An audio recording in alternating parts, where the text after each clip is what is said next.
Hello, everybody. Welcome to Coach's Playbook. It's Tuesday, 11/17/2020. My computer tells me, which I check now. Today, we're going to be talking about rollover because, if I'm not mistaken, there's some oil that's a-rolling today or right around here. But first, Mick, do we have anyone who's lighting it up in the trading combine? I've got a shout out to Joseph Kahn right now. He's up about $1,700 trading the micro S&Ps. That's a pretty good day for trading micros. So, Boy, wow, you're not real kidding. good day for the micros. That's big. Yeah, That's awesome. Macro profits.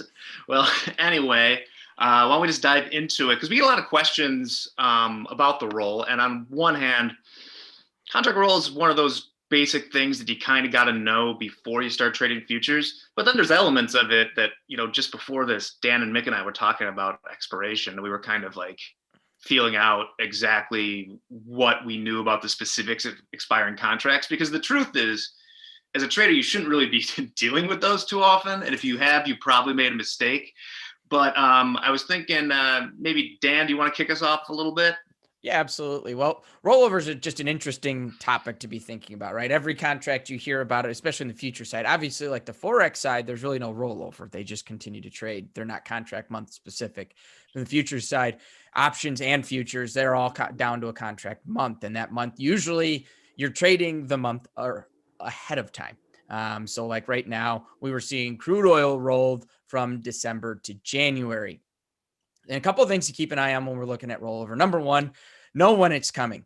Get our weekly kickoff email. It says it in there on the forecast and recap. We're telling you when the rollover is coming for whichever group of products are going to be happening. Every product is going to be different. Some are monthly, some are quarterly. Everything's a little bit different there. So you really want to know which contract you have to be trading. Couple places to figure this out. CME Group website, cmegroup.com. Every contract you can go in there. You can find out all the contract specifics.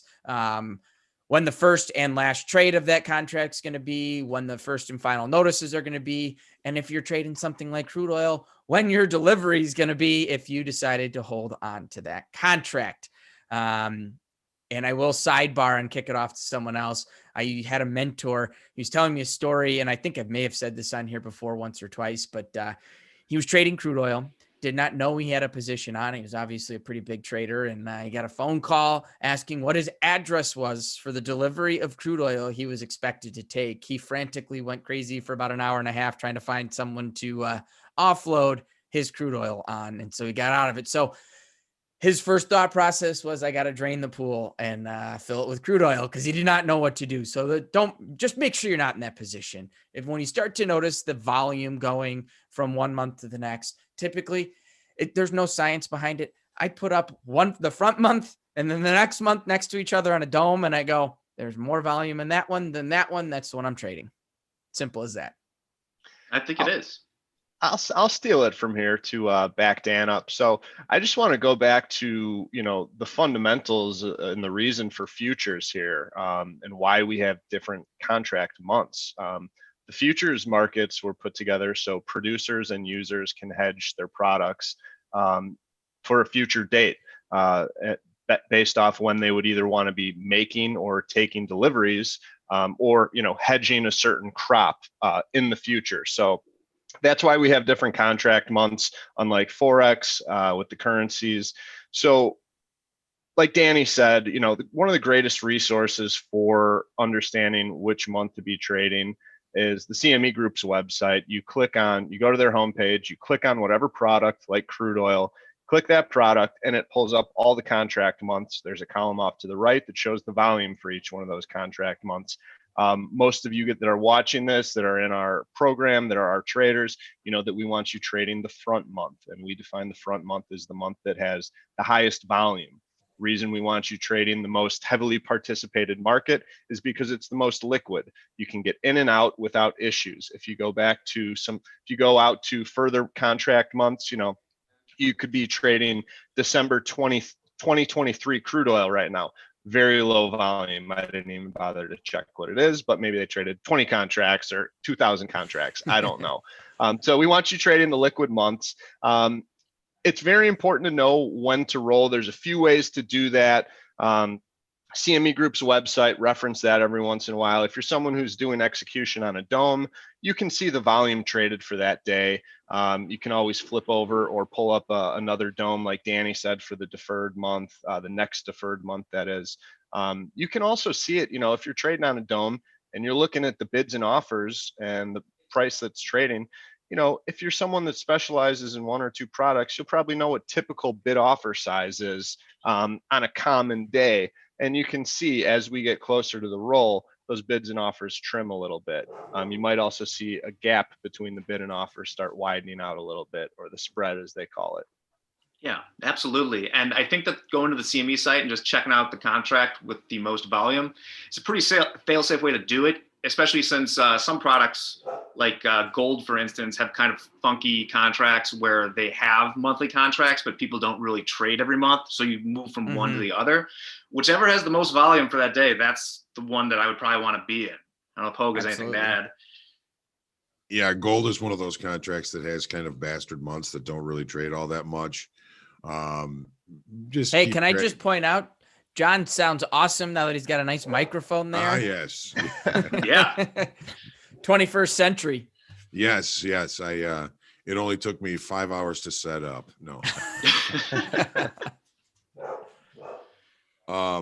So not a lot of contracts are like that. Some of the grain markets are like that. They'll have contract months that don't trade all that much. And just to kind of go back and talk about what Mick was saying and the basics of why there's rollover, the way my dear old dad used to tell me is the reason for futures traders to begin with is to protect basically farmers and people that use the products of farming to protect themselves from seasonal price swings. Think about it. In the mid 1800s, if everybody was harvesting their wheat at the same time and bringing it to market, there was a huge glut of wheat. The price would drop through the floor.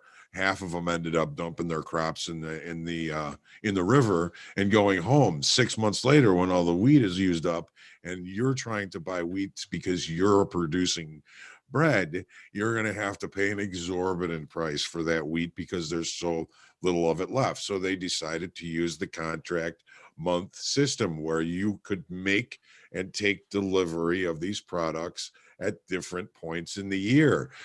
It wasn't a new concept. There were lots of people who were making handshake agreements. However, if I sold my wheat for 50 cents a bushel 6 months ago, and I had somebody that was willing to pay me $1 a bushel, now I could just say, the heck with that guy, I'm selling mine for $1. The Board of Trade was created as a clearing firm, a clearing company that would make sure that people were abiding by the contracts that they had set up. That said, many products are deliverable: grains, meats, crude oil, the tangible commodities you can take delivery of or make delivery of if you still have a position after expiration. Certain contracts are cash settled, like the S&Ps. If you still have a contract after expiration, whoever has the other side of that contract is either going to pay you or you're going to pay them. You just don't want to be involved in this situation. No. It's usually going to end up costing you more than you would care to know about. The other thing about the rollover is it changes the participants of the contract that you're trading in. Now think about this. Crude oil rolls over every month. There's big players in crude oil that are using those contracts to hedge themselves against price movement. They're not going to be getting in and out of thousands of contracts every rollover. They're going to be moving those contracts into future months.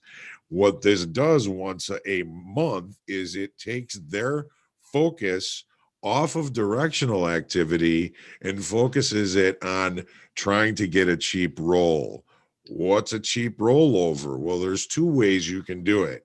You can use the spread that's right on the dome.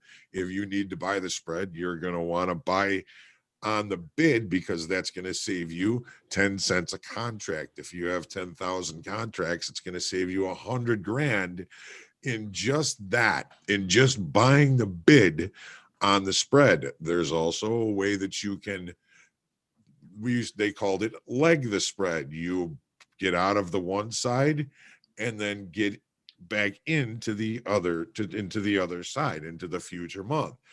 Bigger risk involved in that. So you can understand why I'm always saying that a market that is in crude oil is more likely to remain range bound because the major players are trying to get a cheap rollover done than they are thinking about adjusting their inventory for directional movement. So important to remember in crude oil. Last thing I'm going to say, because I do tend to yammer, when the S&Ps were in rollover, when we were trading in the pit, the directional traders, the individuals, the local traders found that 2 weeks of rollover to sometimes be their worst periods of the month. A good thing it only rolls over 4 days, four times a year. Many directional individual discretionary traders chose to take rollover off because the history told them that the market wasn't going to be acting the way they were used to it acting, so they would just avoid rollover altogether. You go on vacation for a couple of months, you step away. This was in the pit. It still changes the market to some degree or another every time there's a rollover. Keep your eyes on it, notice it, be ready for it, protect yourself from it. Yeah. I think my favorite thing about rollover, John kind of touched on it. When I first heard about Top Step, I always knew of Top Step as when the contract month rolls, the new month top steps and moves to the top step. So when I first heard of Top Step, that's what I thought it was, not you were a Top Step trader type thing. So that's what I always thought it was. And then one day, like a year and a half or 2 years after working the Top Step, Michael filled me in on why he came up with the name. I was like, oh, I thought it was because it was futures trading and we were just for rolling months. Like I thought that was the whole concept. Right. No, what you're talking about is different contract months had a different physical place in the pit to trade, and so you would move the front month into the front month configuration, and the back months would all move around. So it's part of it. I think in certain grain pits, check me if I'm wrong, Mick, the front month was usually around the top, and you traded deferred months down in the middle of the pit. Correct. Yes. So to agree, Dan, you're right. Your top step is the front month. Yeah. That's how we always did it. I think from a practical standpoint, I think we mentioned this before on the show too, is that trading the roll is tricky unless you really know what you're doing too. I personally saw a lot of trouble go down during rolls. Things, anytime you're trying to squeeze a little more out of the roll, it would just tend to grind against you, was my experience. And I've yet to hear anyone say, hey man, the roll's awesome. So I think maybe just keep it in mind, right? Just trade the most liquid contract and don't worry about all the other stuff. Well, there was a whole community of people in the back month in the S&Ps that just loved rollover because there was outrights that were coming into the back months and outrights coming into the front month. If you were working the outrights in the back, you could lowball or highball an order that came in that would greatly expand the spread. So if let's say you were in what would it be? You'd be in March back month. So the March order comes in to sell 10. You can lowball the bid on that. If they hit you, all you do is you sell the front month, you lock in a huge spread profit, and then you just unravel that spread profit in the actual spread. People were rolling out of the back months during rollover with wheelbarrows full of money, but they would never tell you that. They don't want you coming back there to compete. Exactly. I want to make one more mention before we either wrap up or pass it on to somebody else. For speculators, people who are day trading, a huge majority percentage of speculators are never carrying positions into expiration or anything like that. They want to be in and out to make money. I mean, that's their job. You're speculating, you want to make money. You don't want to have to deal with taking deliveries or the risk of taking deliveries on products. Even if you get a good deal on something, it can be very expensive. You have to arrange for transportation, pay for storage. Most speculators don't have those immediate kinds of connections into the physical side of the business. So I'd venture to say that 99% of speculators aren't dealing with expiration, and most brokerage firms, they will put restrictions on your accounts to prevent you from trading within 3 days of expiration, or you'll get a phone call saying, hey, you need to roll to the January contract or something like that. It's something that can be very, very scary for just a speculator, a retail trader. You think about it, a contract of crude oil is 1,000 barrels. Jan crude's trading $41. If I need to take delivery on 1,000 barrels of $41 crude oil, I got to pony up 41 grand. And that's the least of your problems, to be honest. Then you got to figure out where you're going to, how you're going to get it from Cushing.